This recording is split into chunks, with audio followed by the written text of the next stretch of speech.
Et un grand merci à Dieu qui nous a permis de passer une bonne soirée sous sa protection. Et nous sommes encore là ce matin pour le louer, pour lui donner gloire, honneur que lui seul mérite. C'est une grâce parce qu'il y a ceux qui sont passés déjà pour l'éternité. Et si nous sommes là, c'est pas parce que nous sommes tous des meilleurs ou bien des personnes qui font ce qui est bon devant Dieu, c'est parce que Dieu nous a fait grâce, Dieu nous aime avec un amour infini. Et pour cette raison, nous devons remercier Dieu pour cette grâce et nous allons prier. Merci Seigneur, merci pour grâce, merci pour amour, merci pour compassion envers nous.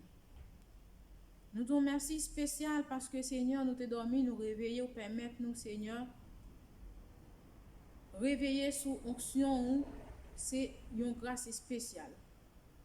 C'est pas parce que l'Éternel des armées nous chante non assez, nous bon gloire assez, nous louer assez, mais c'est parce que Seigneur remet nous, Seigneur, avec un amour encore qui est infini. Papa, nous te remercions pour l'amour que vous avez pour nous, Seigneur, de jour en jour, permettre qu'au Dieu d'amour capable de rester dans la présence du Seigneur, pour nous bon gloire, honneur que vous-même seul méritez. Et nous te remercions parce que l'Éternel des armées de jour en jour prend soin de nous, Seigneur, ou protéger nous, Seigneur, ou garder nous, Papa. Nous te remercions pour ça. Et nous demandons autant pris, Père, de jour en jour, l'Éternel des armées va quitter c'est nous-mêmes qui kembe mais au Seigneur, permettre que capable kembe mais nous et que Seigneur capable mener nous côté où voulez. Papa, nous demandons autant pour Jésus nous être nous non, mon Seigneur, puisqu'on connaît nos deux cœurs et des grosseurs par action de nature, permettre que capable agir puissamment pour nous. C'est comme ça l'Éternel des armées nous capables de tout bon Seigneur, bon bagage qui réserve la caille, bénédiction, la paix, la joie. Et au Dieu d'amour, nous connaissons au même seul Seigneur qui est capable de bailler ça. Nous demandons d'autant plus, Seigneur, restez avec nous, Seigneur. Permettre que grâce au capable suffit pour chaque monde qui a besoin de présence au moment ça. Il y a un pile qui a souffert à l'hôpital, quelconque. Grand pile, Seigneur, qui couche sur cabane la caille, qui a besoin de présence au Seigneur, qui a besoin de dire un mot, qui a besoin, Seigneur, d'un toucher spécial. Bon côté, on a demandé de permettre que capable d'utiliser même nous pour sauver et pour guérir, pour délivrer, papa. Nous comptons sur vous, Seigneur, pas pour en qualité de bonne personne, mais Seigneur, au nom de Jésus qui vit, qui règne au siècle des siècles. Amen. Merci Seigneur, gloire à ton nom, Seigneur Jésus. Merci Père.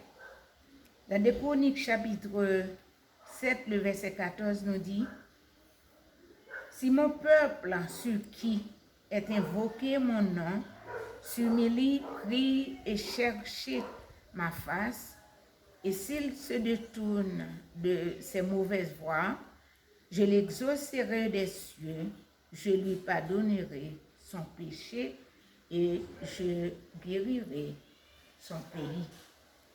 Mais mes yeux seront ouverts désormais et mes oreilles seront attentives à la prière faite en ce lieu. Prions le Seigneur, adorable Père en Jésus-Christ, notre Sauveur, notre Roi. Éternel notre Dieu, nous s'approchons devant toi, car tu es notre Dieu, le Dieu des dieux et le Seigneur des seigneurs. Seigneur, ta parole nous a dit, tu ouvres à celui qui frappe et tu nous fais voir si on te cherche.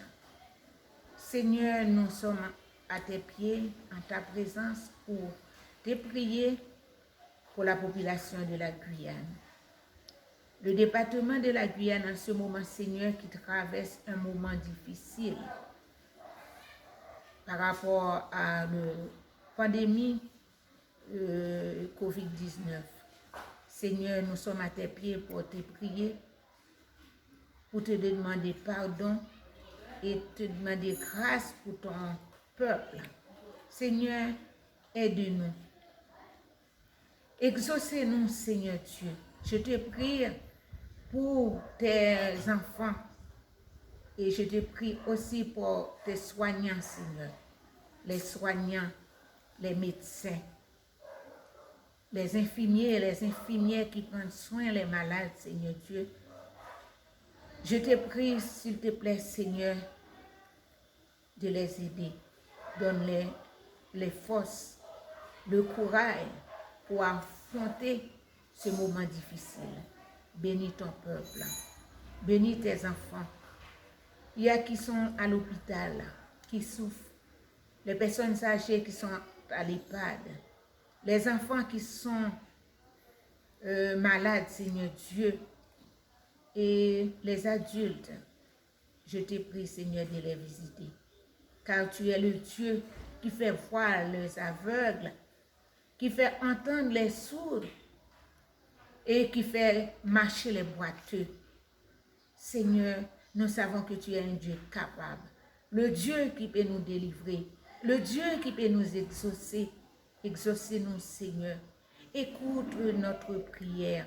Nous te prions, Seigneur, pour toute la Guyane, pour ton peuple, ceux qui souffrent, les autorités de la Guyane. Je te demande, Seigneur, de verser ta bénédiction sur ton peuple. D'ailleurs, nous bénis. Seigneur, je te prie, je te demande toutes ces grâces. Dans le précieux nom de ton Fils Jésus, à lui seul soit la gloire, la puissance et l'honneur au siècle des siècles. Amen. Amen.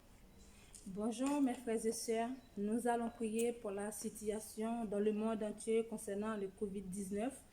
Nous allons prier pour les gens qui ont perdu un de leurs familles. Nous allons prier et nous allons remettre tout ça dans la main du Seigneur. C'est lui seul qui peut tout faire. Nous, on ne peut rien faire, mais le Seigneur lui-même, dans son amour infini, il va nous aider, il va fortifier ces gens-là qui ont perdu leurs proches. Nous allons prier. Éternel Dieu, 3 fois saint, Papa, nous qui dans le ciel là, nous bénissons Jésus, nous bon gloire, honneur, que vous-même seul méritez. Nous saluons présence sous Seigneur dans la vie, nous chaque Père éternel. Nous nous merci Seigneur pour ça, vous fait pour nous et pour ça, vous continuez faire pour nous. Éternel Dieu, dans le moment ça, Dieu 3 fois saint, nous remettons le monde entier dans mon Père éternel. Nous remettons situation en ce moment qui passe en ce moment dans mon Dieu 3 fois saint. Ou même qui sont bon Dieu vivant, ou même qui sont bon Dieu réel, ou même qui sont bon Dieu fort, ou même Seigneur pas gagnant, pas capable de faire éternel Dieu. Nous remettons situation ça dans mon éternel, le Covid-19 éternel Dieu qui vient dans le monde entier, Dieu 3 fois saint. Nous pas connaître qui ça pour nous faire Seigneur, mais nous remettons toute bagaille dans mon éternel Dieu. Ou même Seigneur pas maladie ou pas capable de guérir, ou même Jésus, quel qu'en soit type de maladie à éternel Dieu, ou gain pouvoir, ou gain autorité pour toucher et guérir dans le moment ça, éternel Dieu. Nous remettre le monde entier dans mon éternel Dieu. Dieu 3 fois saint, si là qui perd un proche de famille, éternel Dieu, qui a tristé dans le moment ça, éternel. N'a demandé ou même qui compte sécher de danger, éternel Dieu. Nous connaissons ces Dieu, éternel Dieu, côté yo perdu un proche dans notre famille, éternel. Nous connaissons ces Dieu, éternel Dieu, mais n'a demandé autant pour nous, moins finou, Seigneur. Sécher de danger, éternel, papa. Faire tristesse, ça capable venir en joie. Malgré nous connaître, c'est pas facile, éternel, mais nous connaissons pas rien qui est difficile à ou même, Seigneur. Tout ça qui est difficile à l'homme, impossible à ou même, papa. Touchez, Seigneur. Dis un mot simplement, éternel Dieu. Papa, parlez, éternel, ou même qui compte parler. Ou te parler pour la famille Lazare, Seigneur. Dis un mot pour nous, éternel. Situation aggravée, non, mais nous, Seigneur. Nous pas compte qui ça pour nous faire, éternel, mais nous remettre dans mon éternel. Dernier mois, dans mon lié, Seigneur. Solution est dans mon lié, éternel, Dieu 3 fois saint. Dis un mot, Jésus. Dis un mot pour nous, papa. Dis un mot pour le monde entier, Seigneur éternel. Côté l'église fermée, Seigneur, nous pas capable de prier, éternel. Mais heureusement, Seigneur, t'es l'église, la maison éternelle. Heureusement, Seigneur, fermez bâtiment éternel, pas fermer la foi. Fermez bâtiment éternel, pas fermer l'église, parce que l'église, c'est nous-mêmes, éternel. Nous nous merci, Seigneur. Nous nous merci, papa, pour ça fait pour nous. Et pour ça, continuer à faire pour nous. Et nous remettre le monde entier dans le monde. Nous demandons au papa, dis un mot. Dernier mot, c'est dans mon lié éternel. Solution, c'est dans mon lié. Aidez chacun de nous. Aidez-nous, Seigneur. Malgré problèmes, difficultés, bon nous force avec courage. Pour nous rester toujours fermes, inébranlables. Pour nous pas brancher sous chemin éternel. Parce que victoire, c'est pour si la cap servir. Nous bénissons, Seigneur, nous exaltons. C'est au nom de ton Fils Jésus que je te prie. Amen. Et maintenant, nous allons chanter dans notre recueil de l'armée du salut le numéro 314. Marchons sous le regard de Dieu, en route suivons le Maître, sur cette trace vers le Saint-Lieu où le soldat doit apparaître. Jésus promet aux vrais soldats les palmes d'or de la victoire, la couronne après les combats et l'éternelle gloire. Je veux louer mon Sauveur qui m'a racheté payé ma dette sur le calvaire. Heureux dans son grand amour, sauvé du péché, je marche entouré de lumière. Amen. Marchons sous le regard de Dieu, en route, suivons le Maître sur ses traces vers le Saint-Lieu, où le sol doit apparaître. Jésus promet aux vrais soldats les palmes d'or de la victoire, la couronne après le combat. Je veux louer mon sauveur qui m'a racheté, payer ma dette sur le calvaire, heureux dans son grand amour, sauvé du péché, je marche entouré de lumière, en avant contre le péché, allons soldats du courage, guidons ceux qui sont condamnés vers la céleste plage. Jésus promet aux vrais soldats les palmes d'or de la victoire, la couronne après le combat et l'éternelle gloire. Je veux louer mon sauveur qui m'a racheté, payer ma dette sur le calvaire, heureux dans son grand amour, sauvé du péché, je marche entouré de lumière. Le troisième couplet nous dit: proclamons à tous le salut, déployons sa bannière, prêchons Christ au monde perdu, renversons les barrières. Amen.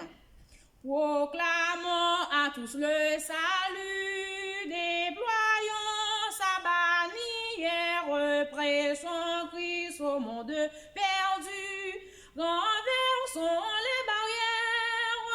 Jésus promet aux vrais soldats les palmes d'or de la victoire, la couronne après les combats et l'éternelle gloire. Je veux louer mon sauveur qui m'a racheté, payer ma dette sur le calvaire, heureux dans son grand amour, sauvé du péché, je marche entouré de lumière. Jésus promet aux vrais soldats les palmes d'or de la victoire, la couronne après les combats et l'éternelle gloire. Je veux louer mon sauveur qui m'a racheté, payer ma dette sur le calvaire, heureux dans son grand amour, sauvé du péché, je marche entouré de lumière.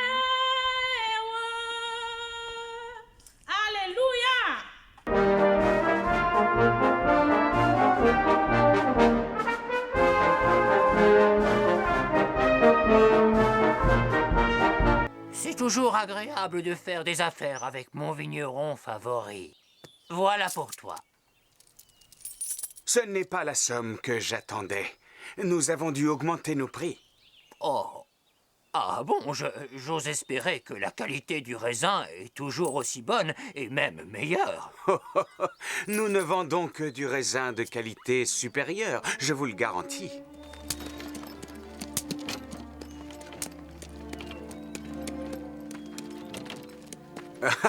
Qu'est-ce que je disais alors même que je viens d'extorquer quelques pièces de plus à ce pauvre imbécile? Voilà que revient mon très cher frère.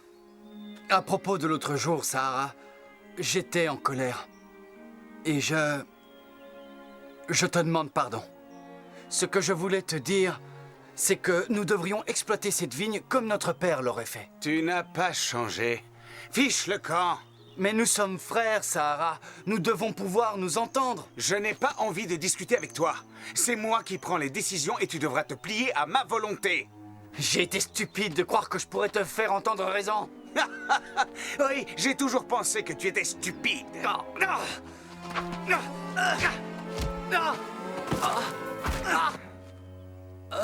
Ne reviens pas avant d'avoir accepté de faire les choses comme je te le demande.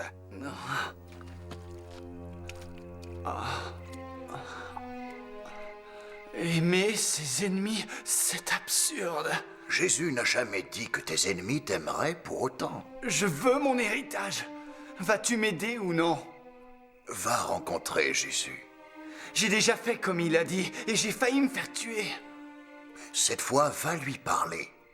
Dis-lui tout de ta situation. Il est 100 fois plus sage que les avocats qui lui posent des questions pour le piéger. Tu sais bien que lui seul peut te donner la solution. Tu veux ton héritage, n'est-ce pas?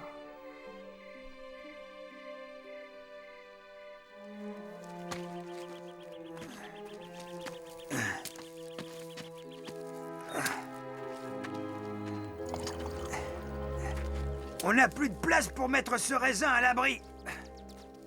C'est le genre de souci qui me plaît bien. Avoir plus de raisins que je ne peux en abriter. Votre père donnait ce surplus de raisins aux pauvres. Les pauvres! Je les vendrais plutôt à moitié prix que d'en donner un seul à ces paresseux sans envergure. Ça me donne une idée. Je pourrais vendre à moitié prix. Les autres vignerons ne peuvent pas se permettre de le faire. Non. Comme ça, je vais éliminer tous mes concurrents. De cette façon, les acheteurs devront passer par moi. J'en profiterai pour augmenter les prix et je ferai fortune. Ne reste pas là. Va vite annoncer la bonne nouvelle. Raisin à moitié prix. Vas-y. Oh, encore une chose. Demain, tous les hommes passeront la journée à monter des tentes. Des tentes? Oui.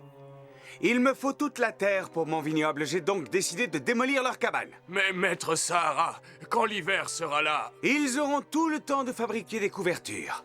Maître, vous êtes déjà tellement riche. Combien d'argent vous faut-il encore? Ha! Encore un tout petit peu plus, mon ami. Juste un tout petit peu plus. Ya! Ya!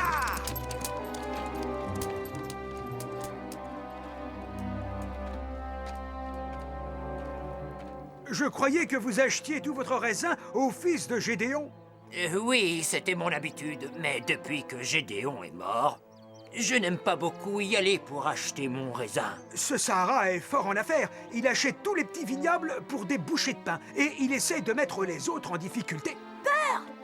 N'achète rien ici! Sahara vend son raisin à moitié prix! Ah, Moitié prix? Allez, viens! Il faut arriver avant les autres acheteurs! attendez! Vous ne comprenez pas ce qu'il est en train de faire? Revenez!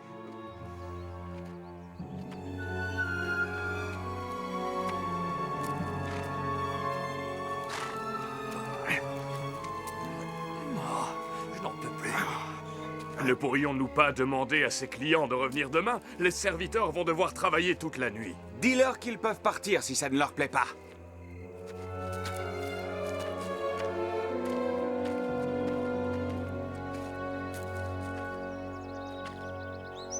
Si on vous demande un jour de témoigner en ma faveur, ne vous inquiétez pas de ce que vous direz, car le Saint-Esprit vous enseignera à l'heure même ce qu'il faudra dire.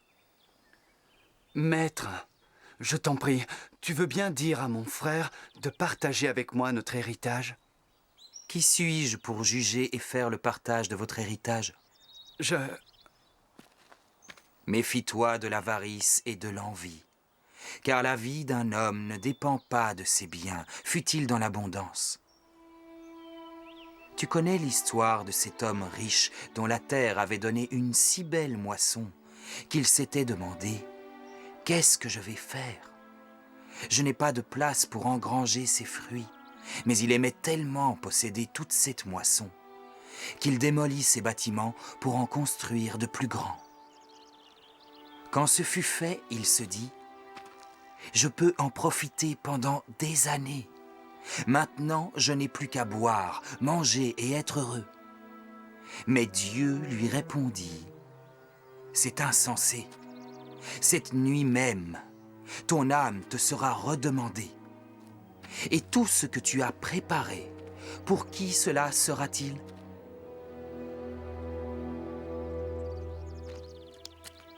Il en est ainsi pour tous ceux qui amassent des trésors pour eux-mêmes et qui cependant restent pauvres dans leur foi.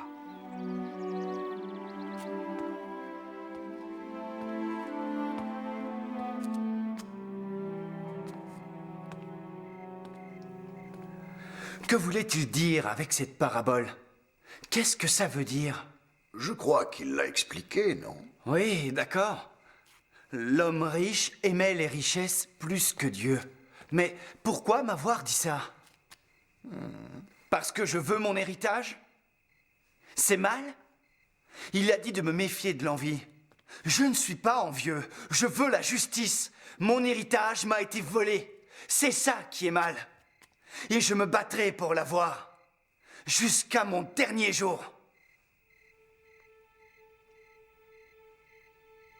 Tout comme l'homme riche. Je suis pareil à l'homme riche. Ma vie consiste en l'accumulation de richesses. Ma vie est sur une fondation de sable. Oui, je suis l'homme insensé. J'ai été vraiment idiot. Tu savais que je finirais par comprendre? Mais comment? Parce que cela m'est arrivé de la même façon.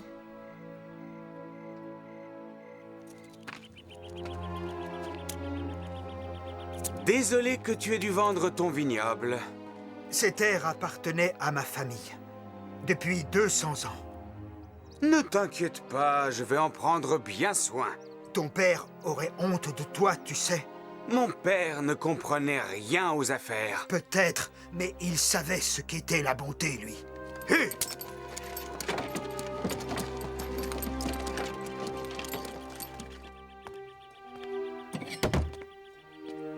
Mon intendant m'a dit que tu étais ici.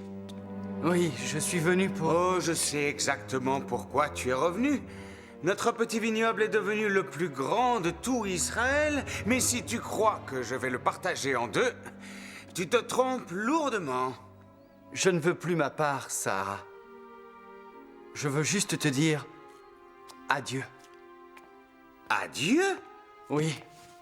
Bonne chance, Sarah. Tu m'as tendu un piège ou quoi? Tu ne vas pas me faire croire que tu peux quitter tout ça le cœur léger.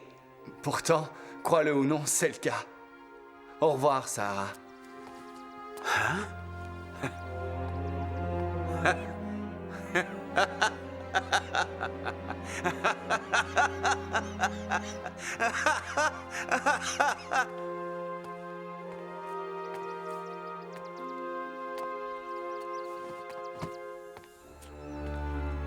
Tout est à moi. Thomas, je dois te dire que tu es l'homme le plus idiot qui soit. Intendant, du vin. Je n'aurai plus à travailler de toute ma vie. Juste manger, boire et... À l'aide!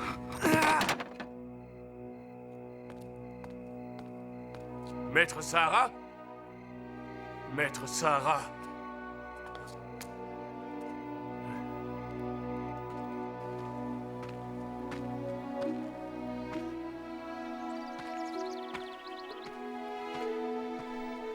N'amassez pas pour vous-même des trésors terrestres qui peuvent être abîmés par les mythes et la rouille, ou qui peuvent être dérobés par les voleurs.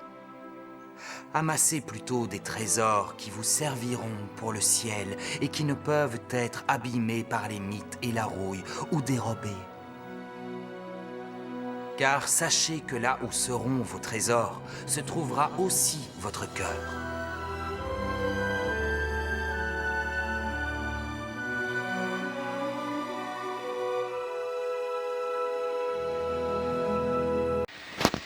La lecture de la parole de Dieu sera faite dans Ézéchiel, chapitre 37, versets 1 à 14. Ézéchiel, chapitre 37, versets 1 à 14. Je lis pour vous. La main de l'Éternel fut sur moi, et l'Éternel me transporta en esprit et me déposa dans le milieu d'une vallée remplie d'ossements. Il me fit passer auprès d'eux, tout autour. Et voici, ils étaient fort nombreux à la surface de la vallée, et ils étaient complètement secs.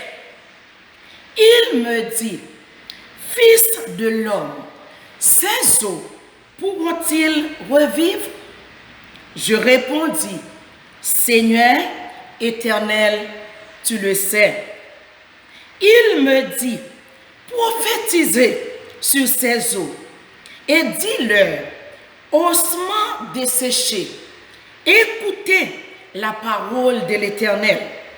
Ainsi parle le Seigneur, l'Éternel, à ces eaux.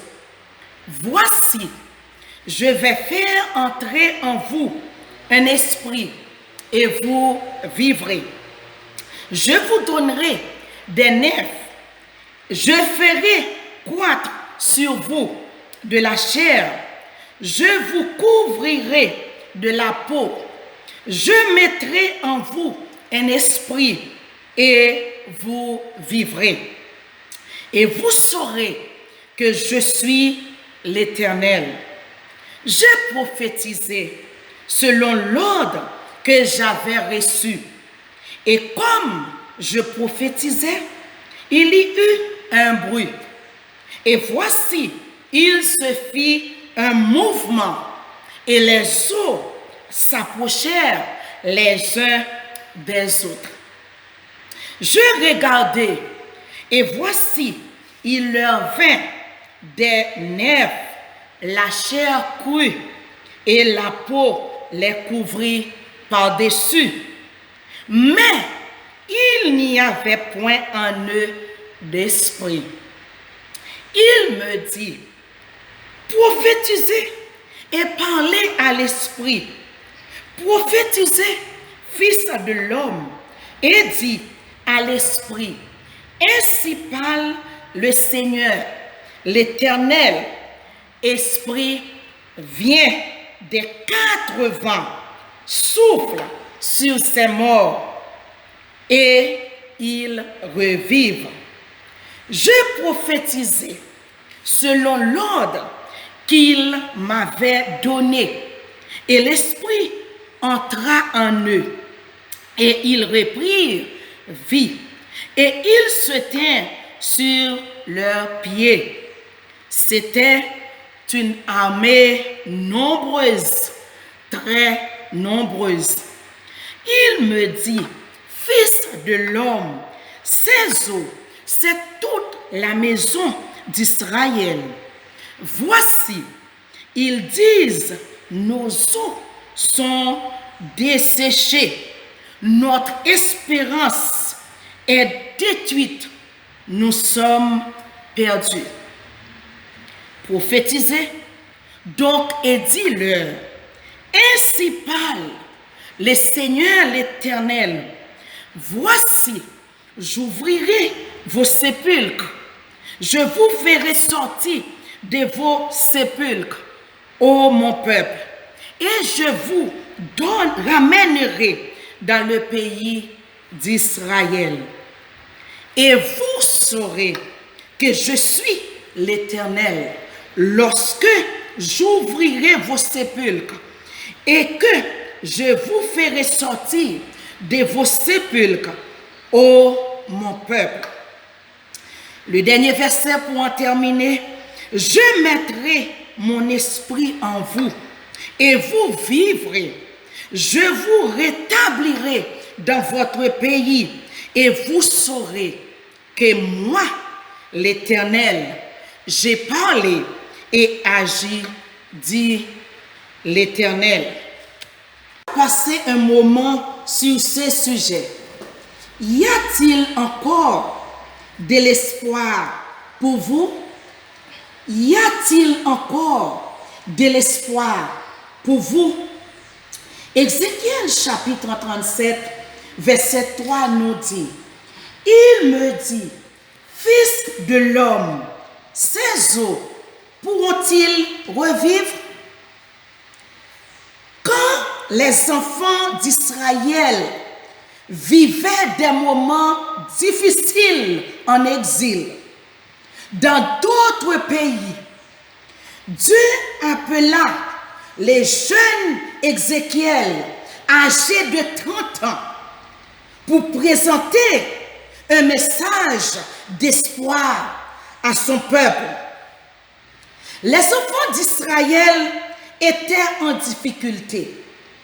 Ils étaient considérés comme des ossements. Les sépulcres étaient le pays où ils sont dispersés. Là, dans ces endroits, ils étaient sans espoir de délivrance. Le malheur venait sur eux à cause de leur désobéissance. Dieu les a abandonnés. Les Babyloniens envahissaient leur pays et les ont emmenés en captivité. Tous les grands hommes, les hommes forts du pays furent emportés. Leurs maisons, les murs de Jérusalem furent détruits. Et ce qui est pire, le temple bâti par Salomon fut démoli ou bien fut détruit. C'est ainsi que le peuple fut comparé à des ossements desséchés, c'est-à-dire sans chair, sans souffle et sans vie. Dieu a demandé à Ézéchiel, ces os pourront-ils revivre? En d'autres termes, existe-t-il encore une chance pour ces os? Ou y a-t-il de l'espoir pour ces os? Peut-être. Nous pouvons aussi poser la même question. Y a-t-il encore de l'espoir pour nous aujourd'hui? Ou y a-t-il encore de l'espoir pour moi aujourd'hui? Dans votre situation personnelle, vous êtes découragé, désespéré. Vous pensez qu'il n'y a aucun espoir de délivrance, aucune porte de sortie. Je peux vous dire qu'à la lumière de la parole de Dieu, il y a encore de l'espoir. Il y a encore un moyen de sortie. Dieu a promis au peuple d'Israël de leur donner une nouvelle vie, de remettre encore de la chair sur eux et de leur donner encore une nouvelle fois le souffle de vie. Ézéchiel, chapitre 37, versets 5 à 6. Cette vision nous enseigne que Dieu aimerait nous voir en pleine forme. Dieu aimerait nous voir en bien. La condition du peuple Israël n'était pas celle du prophète Ézéchiel. Au moins, Dieu a trouvé un qui faisait sa volonté, qui ne servait pas les faux dieux. La puissance du Seigneur était sur Ézéchiel. Ézéchiel chapitre 37, verset 1er. L'Esprit du Seigneur le transporta et le déposa dans une vallée remplie d'ossements. Malgré le peuple Israël était semblable à des ossements, c'est-à-dire il n'était pas comme Dieu le voulait. Mais Ézéchiel a trouvé grâce aux yeux de Dieu. Et Dieu a utilisé Ézéchiel pour changer la vie du peuple Israël. Mes chers frères et sœurs amis dans le Seigneur, Dieu a toujours un moyen pour nous faire sortir de notre situation. Il a toujours un moyen pour porter un changement dans nos vies. Nos péchés causeront toujours nos malheurs. Nos péchés causeront toujours nos malheurs. Psaume 1er, verset 6b nous dit: la voie du pécheur mène à la ruine. Romains chapitre 6, verset 23a nous dit: le salaire du péché, c'est la mort. Quel que soit ce qu'on dit ou ce qu'on fait, tant que nous continuons dans le péché, c'est autant que nous nous dirigeons vers la mort éternelle. Les péchés des enfants d'Israël les ont emmenés dans une situation de mort, et même pire que la mort. Ils étaient morts spirituellement. Dieu les a classés comme des ossements desséchés.